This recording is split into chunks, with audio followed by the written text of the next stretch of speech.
늦은 밤, 어두운 골목길에 싸늘한 기운이 감돌았습니다. 얼마 전까지만 해도 담배 연기를 뿜으며 거들먹거리던 학생들의 얼굴에는 공포와 경악이 뒤섞여 있었습니다. 그들의 몸은 바닥에 나뒹굴고 있었고 여기저기서 고통스러운 신음소리가 새어나왔죠. 그들의 눈빛은 혼란스러움으로 가득했습니다. 마치 꿈을 꾸는 듯 현실감이 없는 표정이었습니다. 그 모든 상황의 중심에는 한 여성이 태연하게 서 있었습니다. 그녀의 표정은 차분하고 눈빛은 흔들림 없었습니다. 본격적인 이야기를 시작하기에 앞서 구독과 좋아요를 눌러주시면 저에게 큰 힘이 된답니다. 그날 밤 서연은 자신의 카페 문을 닫고 홀로 집으로 향하고 있었습니다. 늦은 시간이라 골목은 인적이 드물었고 가로등 불빛만이 어둠을 간신히 밝히고 있었죠. 서연은 고단한 하루를 마무리하며 콧노래를 흥얼거렸습니다. 며칠 전 새로 들여놓은 원두의 향을 떠올리며 내일 아침 손님들에게 어떤 새로운 맛을 선보일지 생각에 잠겨 있었어요. 바쁜 일상 속에서 잠시나마 얻는 평화로운 순간이었습니다. 서연은 과거 707특임단 출신이었지만 이제는 평범한 카페 주인이자 이웃으로 살아가고 있었죠. 그녀는 자신의 과거를 숨기고 조용히 살아가기를 원했습니다. 그러다 저만치 앞에서 희미한 불빛과 함께 웅성거리는 소리가 들려왔습니다. 자세히 보니 대여섯 명쯤 되는 고등학생 무리가 담배를 피우며 벽에 기대 서 있었죠. 그들은 지나가는 사람들을 힐끔거리며 비웃거나 자기들끼리 낄낄거리며 불쾌한 농담을 주고받고 있었습니다. 서연은 혹시 모를 불상사를 피하기 위해 최대한 그들과 멀찍이 떨어져 지나가려 했습니다. 괜히 시비를 붙일 필요는 없다고 생각했죠. 과거의 자신이라면 주저없이 나섰겠지만 지금은 그저 평범한 삶을 살고 싶었습니다. 하지만 학생들은 서연을 놓아주지 않았습니다. 한 명이 휘파람을 불며 서연에게 시선을 고정했고 이내 다른 학생들도 합세해 마치 사냥감을 발견한 맹수들처럼 서연에게로 시선을 돌렸습니다. 그들의 눈빛에는 이미 희롱과 조롱이 가득했습니다. 서연은 애써 못 들은 척 발걸음을 재촉했습니다. 아무것도 듣지 못한 것처럼, 아무것도 보지 못한 것처럼. 그저 이 불쾌한 상황이 빨리 끝나기만을 바랐습니다. 하지만 그들의 목소리는 점점 더 커졌습니다. 야, 언니, 어디 가요? 우리랑 좀 놀다 가지. 한 학생이 비아냥거리는 목소리로 말했습니다. 다른 학생은 담배 연기를 크게 내뿜으며 어휴, 담배 피울 줄도 모르나 봐. 촌스럽게라고 낄낄거렸습니다. 서연은 속으로 깊이 심호흡을 했습니다. 참고 또 참았습니다. 그들의 어이없는 행동에 분노가 치밀어 올랐지만 꼭 눌러 담았습니다. 그녀는 그저 이 모든 것이 꿈이기를 바랐습니다. 평범한 삶을 살고 싶었던 그녀에게 이런 일은 너무나도 큰 방해였으니까요. 그때였습니다. 한 학생이 성큼성큼 다가와 서연의 앞을 가로막았습니다. 그는 서연의 얼굴에 대고 담배 연기를 뿜으려 했죠. 서연은 반사적으로 고개를 돌려 연기를 피했습니다. 야, 피하는 거 봐. 새침하네. 학생은 콧웃음을 치며 서연의 어깨를 밀쳤습니다. 서연의 몸이 휘청거렸습니다. 더 이상 참을 수 없는 지경에 이르렀습니다. 그녀의 눈빛이 미세하게 흔들렸습니다. 과거의 기억들이 파노라마처럼 스쳐 지나가는 듯 했습니다. 서연은 마침내 멈춰 섰습니다. 그리고 천천히 고개를 들었죠. 그녀의 눈에는 더 이상 평범한 카페 주인의 모습이 아닌 굳건하고 흔들림 없는 빛이 서렸습니다. 학생들은 여전히 그녀를 비웃고 있었지만 서연의 표정은 차분했습니다. 그녀는 조용히 입을 열었습니다. 너희 지금 뭐 하는 건지 알고는 있니? 서연의 목소리는 낮고 침착했지만 그 속에는 듣는 이를 얼어붙게 만드는 단호함이 배어 있었습니다. 학생들은 잠시 주춤했습니다. 예상치 못한 서연의 반응에 당황한 듯 보였죠. 하지만 이내 그들은 다시금 오만방자한 태도를 취하며 서연을 비웃기 시작했습니다. 그들은 자신들이 저지르고 있는 행동의 심각성을 전혀 알지 못했습니다. 그들은 서연의 경고를 비웃었습니다. 언니가 뭘 할 수 있는데? 경찰 부를 거야? 어휴, 쫄았네. 한 학생이 비아냥거리며 서연에게 한 발 더 다가섰습니다. 그의 손에는 아직 불이 붙어 있는 담배가 들려 있었죠. 서연은 그 학생의 눈을 똑바로 응시했습니다. 그녀의 눈빛은 마치 얼음처럼 차가웠지만 동시에 끓어오르는 불꽃을 품고 있는 듯 했습니다. 과거 특임단 시절의 혹독한 훈련과 수많은 실전 경험이 그녀의 내면에 깊이 각인되어 있었습니다. 서연은 그 모든 것을 억누르며 평범한 삶을 살기 위해 노력했습니다. 하지만 지금 그들의 무례함은 그녀의 인내심을 시험하고 있었습니다. 다른 학생들도 합세하여 서연을 에워쌌습니다. 그들은 담배 연기를 그녀의 얼굴에 대고 뿜어댔고 더러운 손으로 그녀의 머리채를 잡으려 들었습니다. 야, 언니 머리 한번 잡아봐. 비단결 같을 것 같은데? 한 학생이 손을 뻗어 서연의 머리카락을 움켜쥐려 했습니다. 그 순간 서연은 몸을 살짝 틀어 그의 손을 피했습니다. 그녀의 움직임은 물 흐르듯 자연스러웠고 학생은 허공을 휘저으며 중심을 잃을 뻔했습니다. 학생들은 서연의 민첩한 움직임에 잠시 움찔했지만 이내 더욱 격앙된 반응을 보였습니다. 그들의 얼굴에는 당혹감과 함께 분노가 스치고 있었습니다. 뭐야, 제법인데? 담배를 피우던 학생이 씩 웃으며 주머니에서 날카로운 송곳 같은 것을 꺼냈습니다. 그것은 다름 아닌 열쇠였습니다. 하지만 끝부분이 날카롭게 갈려 있어 흉기나 다름없었죠. 그는 그 열쇠를 휘두르며 서연에게 위협적으로 다가섰습니다. 어디 한번 피해보시지, 언니. 서연은 그의 움직임을 예의주시했습니다. 그녀의 눈은 이미 학생의 공격 경로를 정확히 파악하고 있었습니다. 그녀는 자신의 몸에 익숙한 움직임으로 공격을 피하려 했습니다. 하지만 학생의 예상치 못한 방향 전환에 서연의 팔이 살짝 스쳤고 따끔한 통증과 함께 붉은 피가 흘러내렸습니다. 팔에서 흐르는 피를 본 순간 서연의 표정은 더욱 차갑게 굳어졌습니다. 그녀의 인내심은 이제 바닥을 드러냈습니다. 단순한 희롱을 넘어 신체적인 위해까지 가해지자 그녀 안에 억눌렸던 본능이 깨어나기 시작했습니다. 하지만 그녀는 여전히 이성을 잃지 않았습니다. 서연은 학생들을 당장 제압할 수도 있었지만 그렇게 하지 않았습니다. 그녀는 주변을 살폈습니다. 혹시 모를 상황에 대비하여 증거를 남길 방법을 찾고 있었죠. 인적이 드문 골목이었지만 주변 건물에 설치된 CCTV를 발견했습니다. 흐릿하게나마 그들의 모습이 찍힐 수 있기를 바랐습니다. 학생들은 서연의 팔에서 피가 흐르는 것을 보고 오히려 더 신이 난 듯 했습니다. 어이쿠, 언니 피 본다? 약골이었네. 그들은 서연을 더욱 거칠게 몰아붙였습니다. 서연은 고통을 감추고 냉철하게 상황을 판단했습니다. 이대로 더 이상 물러설 수는 없었습니다. 그녀는 그들의 공격을 최소한의 움직임으로 회피하며 반격의 기회를 엿봤습니다. 그녀의 눈은 이미 다음 동작을 계산하고 있었습니다. 학생들은 자신들이 우세하다고 착각하며 더욱 기고만장해졌습니다. 그들은 서연이 자신들을 두려워한다고 믿었습니다. 하지만 그들은 자신들의 앞에 서 있는 여인이 어떤 존재인지 전혀 알지 못했습니다. 그들의 눈에는 서연이 그저 약하고 만만한 여성으로만 보였을 뿐이었죠. 그들의 오만함이 결국 자신들을 벼랑 끝으로 몰아세우고 있었습니다.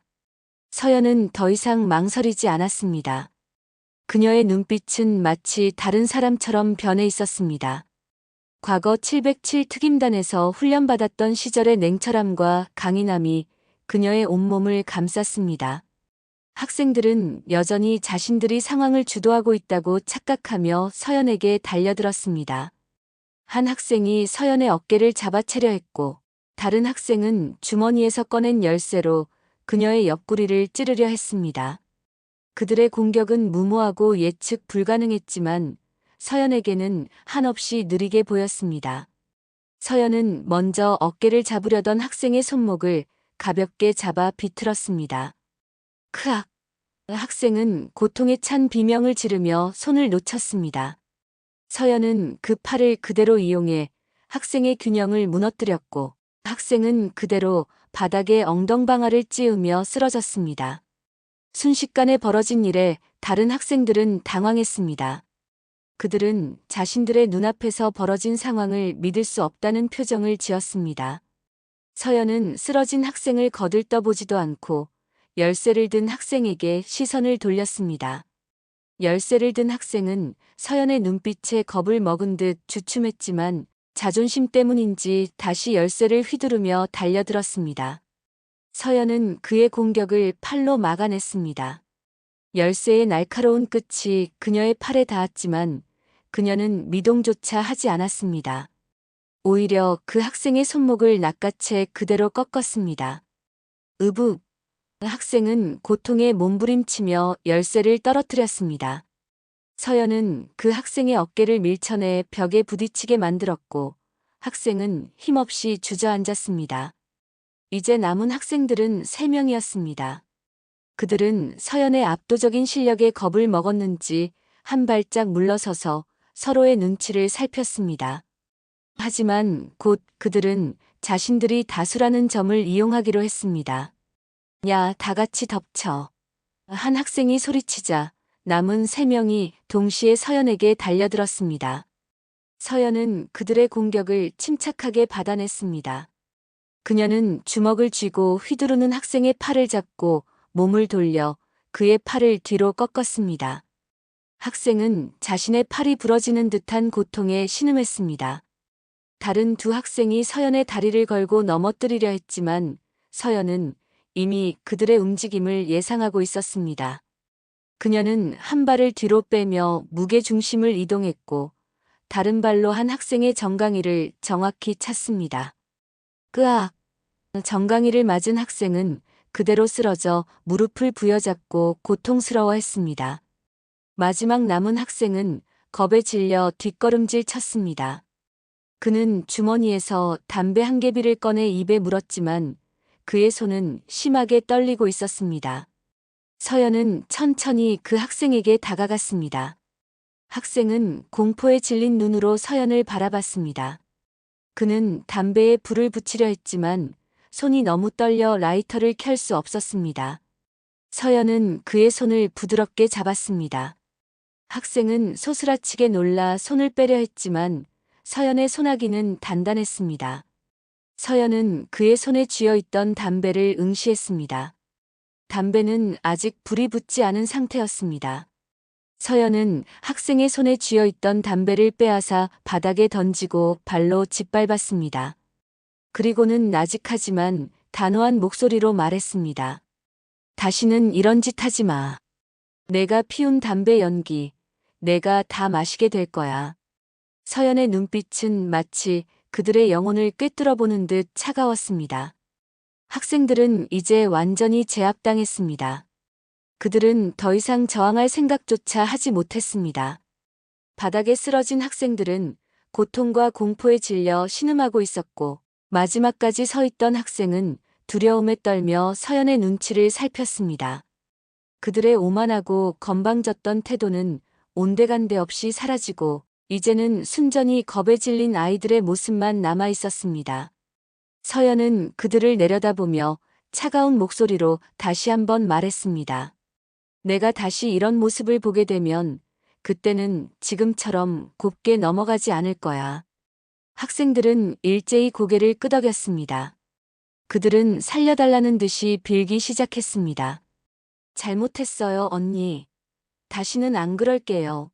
한 번만 봐주세요, 제발요. 그들의 목소리는 울먹였고 얼굴에는 눈물과 콧물이 뒤범벅되어 있었습니다. 서연은 그들의 비굴한 모습을 보며 아무런 감정의 동요도 느끼지 못했습니다. 그녀에게는 그저 이 상황을 깔끔하게 마무리하는 것이 중요했습니다. 서연은 주머니에서 휴대전화를 꺼내 들었습니다. 지금부터 내가 하는 말을 잘 들어. 너희 부모님한테 당장 연락해서 여기에 오시라고 해. 그리고 너희 학교 선생님한테도 연락할 거야. 학생들의 얼굴은 절망으로 물들었습니다. 부모님과 학교에 알려지는 것이 그들에게는 가장 큰 두려움이었을 것입니다. 그들은 울먹이며 서연에게 애원했습니다. 안 돼요, 언니. 제발 학교에는 알리지 말아주세요. 저희 퇴학당해요. 하지만 서연은 단호했습니다. 그녀는 그들의 애원을 무시하고 112에 전화를 걸었습니다. 네, 여기 5동 골목인데요. 고등학생들이 지나가는 여성을 희롱하고 폭행하려 해서 제압했습니다. 학생들이 다쳤으니 구급차도 같이 보내주세요. 서연은 침착하게 상황을 설명했습니다. 학생들은 서연이 실제로 경찰에 신고하는 것을 보고 더욱 혼비백산했습니다. 그들은 서로를 탓하며 싸우기 시작했고 그 모습은 더욱더 초라했습니다. 잠시 후 요란한 사이렌 소리가 들려왔습니다. 경찰차와 구급차가 연달아 골목에 도착했습니다. 경찰들은 난장판이 된 현장과 바닥에 쓰러져 있는 학생들을 보고 깜짝 놀랐습니다. 그들은 서연에게 다가와 상황 설명을 요청했습니다. 서연은 침착하고 명확하게 그날 밤의 사건을 진술했습니다. 학생들의 조롱과 위협, 그리고 자신의 팔을 스친 열쇠 공격까지 빠짐없이 이야기했습니다. 경찰들은 서연의 차분한 태도와 또렷한 진술에 신뢰를 보냈습니다. 구급대원들이 학생들의 상태를 확인했습니다. 다행히 심각한 부상은 없었지만 여기저기 멍이 들고 찰과상을 입은 상태였습니다. 경찰은 서연에게도 혹시 다친 곳은 없는지 물었습니다. 서연은 팔을 살짝 걷어 올리며 스쳐 지나간 상처를 보여주었습니다. 경찰은 학생들에게 사건 경위를 물었지만 그들은 잔뜩 겁을 먹은 채 제대로 된 답변을 하지 못했습니다. 그들은 그저 자신들이 맞았다는 사실만을 강조하며 서연을 가해자로 몰아가려는 듯 했습니다. 하지만 서연은 흔들리지 않았습니다. 그녀는 학생들이 자신을 희롱하고 먼저 공격을 시도했다는 점을 명확히 밝혔습니다. 그리고 주변 CCTV의 존재를 알리며 증거를 확보할 것을 요청했습니다. 경찰은 학생들을 인계하고 부모님께 연락을 취했습니다. 학생들은 결국 경찰서로 연행되었고 구급차에 실려 병원으로 이송되었습니다. 서연은 모든 조사를 마치고 경찰서에서 나왔습니다. 그녀의 얼굴에는 어떤 감정도 드러나지 않았습니다. 그저 모든 상황이 끝나서 다행이라고 생각했습니다. 경찰서에서 나온 서연은 밤 공기를 깊게 들이마셨습니다. 복잡한 감정들이 뒤섞여 있었지만 가장 크게 느껴진 것은 개운함이었습니다. 평범한 삶을 살기 위해 애써 억눌러왔던 그녀 안의 본능적인 부분이 잠시나마 해방된 듯 했습니다. 그녀는 다시 카페로 돌아가기 위해 발걸음을 옮겼습니다. 골목은 여전히 어두웠지만 아까와는 다른 기운이 감돌고 있었습니다. 더 이상 불쾌한 학생들의 존재는 없었습니다. 며칠 후 사건은 언론을 통해 조용히 알려지기 시작했습니다. 큰 사건은 아니었지만 한밤중에 벌어진 고등학생들의 무차별적인 희롱과 그에 대한 여인의 침착한 대처가 사람들의 이목을 끌었습니다. 뉴스 기사에는 여성 시민, 불량 학생들 제압 후 경찰에 인계라는 제목이 붙었죠. 서연의 이름은 언급되지 않았고 그녀는 익명의 제보자이자 피해자로 남았습니다. 그녀는 그저 자신에게 닥친 상황에 맞설 수밖에 없었다고 생각했습니다. 학생들은 학교에서 징계를 받았습니다. 교내 봉사활동 명령이 내려졌고 학부모들은 학교에 불려와 자식들의 행동에 대해 고개를 숙였습니다. 그들은 사회적으로도 비난을 받았습니다. 특히 인터넷 기사 댓글에는 학생들의 무례함과 안일함에 대한 비판이 쏟아졌습니다. 사람들은 서연이라는 익명의 여성에게 응원을 보냈고 그녀의 용기 있는 행동을 칭찬했습니다. 학생들은 뒤늦게 자신들의 행동이 얼마나 큰 잘못이었는지 깨달았을 것입니다. 그들은 병원에서 치료를 받는 동안에도 불안감에 시달렸고 경찰 조사 과정에서도 자신들의 잘못을 인정할 수밖에 없었습니다. 서연은 조용히 자신의 카페에서 일상을 이어갔습니다. 그녀는 늘 그렇듯 손님들에게 따뜻한 커피를 내어주고 소소한 이야기를 나누었습니다. 그녀의 일상에는 큰 변화가 없었지만 마음속에는 작은 변화가 찾아왔습니다. 과거를 숨기기 위해 애썼던 자신이 아닌 필요할 때는 자신의 능력을 꺼내 보일 줄 아는 여유가 생긴 듯 했습니다. 그녀는 더 이상 자신의 힘을 억누르는 데만 집중하지 않았습니다. 대신 자신이 가진 능력을 어떻게 현명하게 사용할지 고민하는 계기가 되었습니다. 이 사건은 학생들에게도 큰 교훈이 되었습니다. 그들은 자신들의 무모한 행동이 어떤 결과를 초래하는지 직접적으로 경험했습니다. 봉사활동을 하면서 사회의 질서를 배우고 다른 사람의 입장을 생각하는 법을 깨달았을 것입니다. 다시는 누군가를 함부로 조롱하거나 위협하는 행동을 하지 않겠다고 다짐했습니다. 그들은 자신들이 상대했던 여인이 평범한 여성이 아니었다는 사실을 알게 되었을 때 말할 수 없는 충격을 받았다고 합니다. 서연은 가끔 그날 밤 골목길을 지나갈 때마다 그 학생들을 떠올렸습니다. 더 이상 그 골목에는 담배 연기나 시끄러운 웃음소리가 들리지 않았습니다. 평화로운 골목길을 보며 그녀는 미소를 지었습니다. 자신을 지키고 옳지 않은 일에 맞설 수 있었던 것이 그녀에게는 뿌듯함으로 다가왔습니다. 이 이야기를 들으신 분들은 어떤 생각을 하셨나요? 여러분이라면 어떤 선택을 하셨을지 궁금합니다. 댓글로 여러분의 생각을 자유롭게 나눠주세요.